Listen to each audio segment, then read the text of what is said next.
Yeah, there's a lot of them, but I just don't know any of them. I don't know anybody, subhanAllah. So, no, I live in Dearborn. I live close to Dearborn. I live right outside of Dearborn, Michigan. So,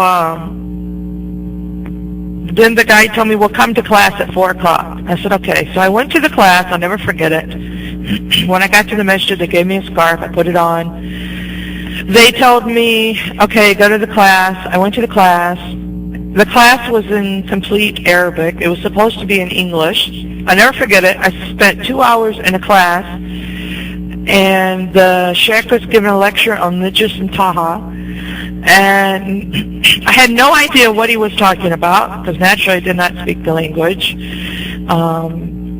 But every now and then, one of the Arabic sisters would lean over and try to tell me what was going on, because she could speak English. And then they're like, well, why are you here? And, you know, I mean, these are like, the people that I learned from were like Hezbollah, okay? So, like, these women were really all dressed in black and not very friendly and stuff. So, imagine I'm sitting there by myself going, oh my God, what am I doing? Okay, yeah, okay, I was really Shiite, okay? When I say I was Shiite, okay? So,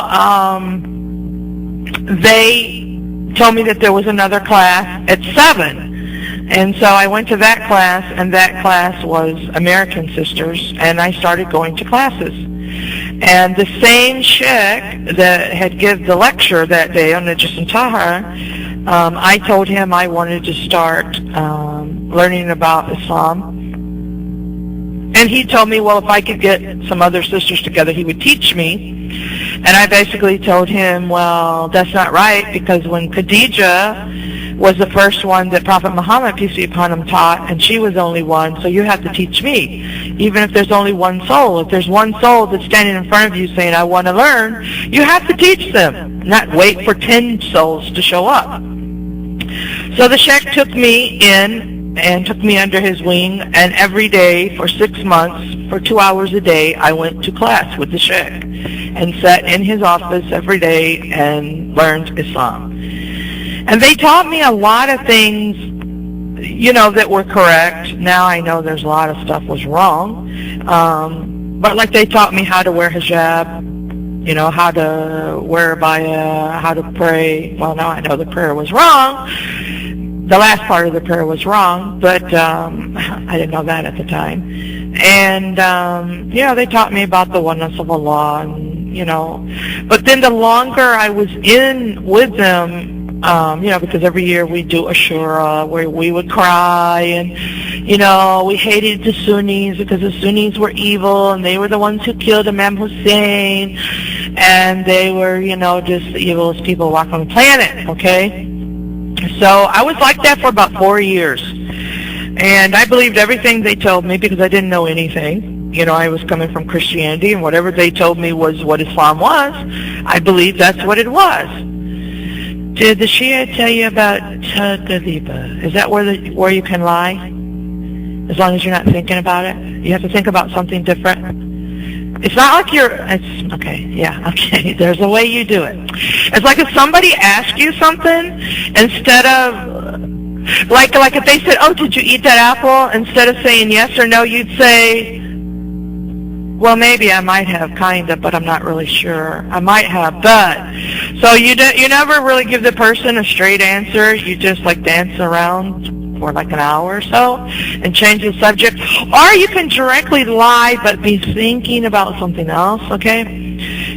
Which is something I didn't agree with. And I didn't agree with temporary marriage. Temporary marriage was something that I always had a big problem with, and they told me, well, it was just because I was not raised in a culture that there was such a thing, and that I had to just get used to it, you know, and it was from Islam and this and that, and I was like, I can't, and this is just really bothering me inside. I just can't believe that Allah would say this is okay when there's so many diseases out in the world and things that, you know, I just can't believe it. So, and then I had a problem with the occultation. They said that Imam Mehdi's in hiding. that he's been in hiding now for eternity, like he's been there like 1,200 years or something now. And I said, and the whole purpose of that was that, they stole me.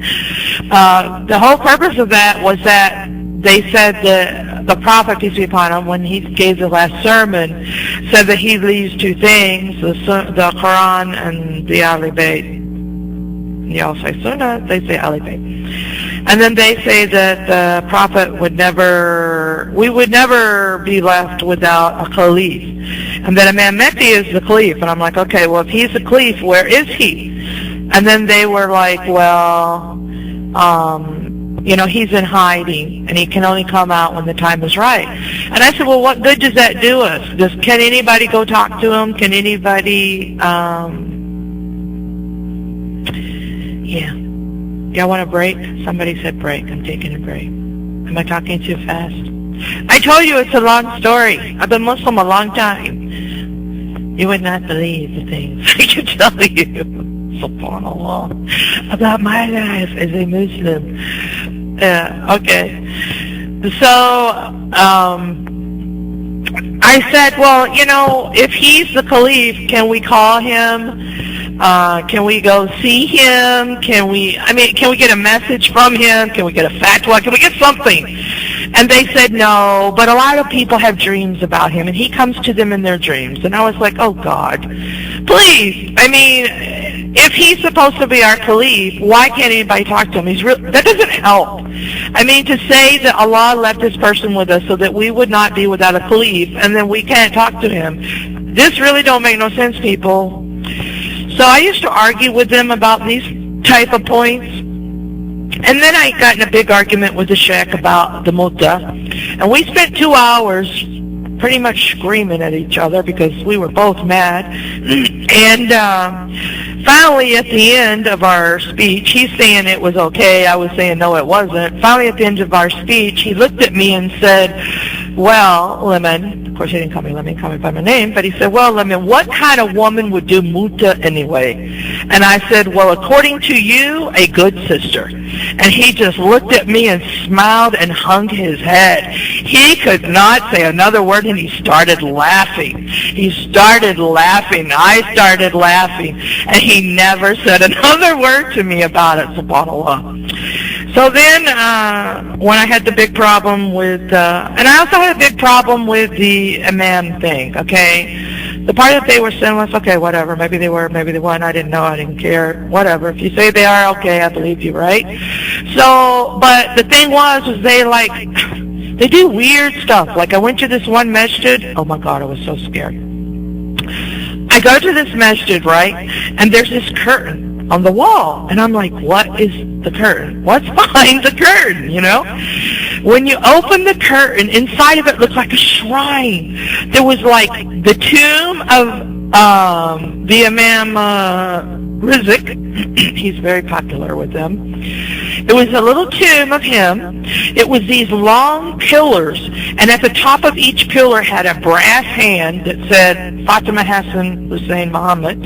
Okay, 2 of them there's one on each side. You got the shrine in the middle. You got candles burning. You had incense going, and to top it off, there was little pieces of green material that you would go and you'd make a nither and you'd put money in the little box, because of course there's a little box. You put money in the little box, then you take the little green piece of string and then you tied it on this little tiny shrine.